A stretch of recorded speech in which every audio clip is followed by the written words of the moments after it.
سلام دوستان عزیز، شما را خوش آمدید میگویم به یکی از ویدیوهای جدید ما. قسمی که خبر دارید، در این روزها خبرهای خیلی از ای فوتبال در صفحات مجازی قابل مشاهده است.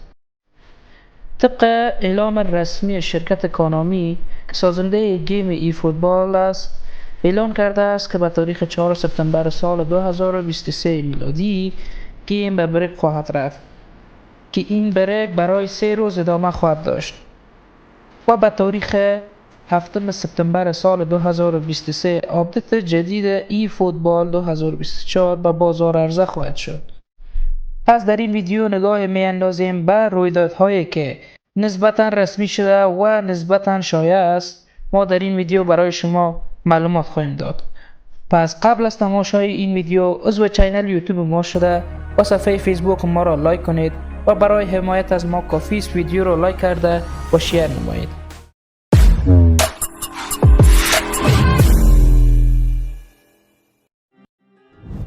خب میپردازیم به جزئیاتی که قرار است در آپدیت 2024 شاهدش خواهیم بود.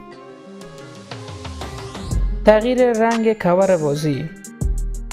طبق خبر دیگری که در صفحات مجازی خیلی به چشم میخورد، موبایل هایی که سپورت میکنه و یا موبایل هایی که سپورت نمیکنه، اعلان رسمی که خودش سایت کانامی برای ما کرده است، موبایل هایی که از 4 جی بی رم به بالا باشد و ورژنش از 7 به بالا باشد برای موبایل های اندروید قابل دسترس است و برای موبایل های آیفون ورژن باید از 13 به بالا بوده و بیشتر با آیفون های 6s الا آیفون 14 پرو مکس فعلا قابل دسترس خواهد.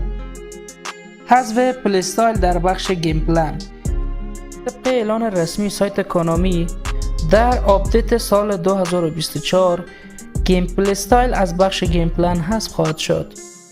طبق اعلان رسمی سایت کانامی، در سال 2024 که آپدیت جدیدش منتشر خواهد شد، کوینز ها، جی پی، ای فوتبال پوینت، اسکیل ها، ترینینگ ها، کارت های تمدید، مربی، لباس ها و سکه هایی که در سال 2023 نزد ما هست در ای فوتبال 2024 انتقال داده خواهد شد.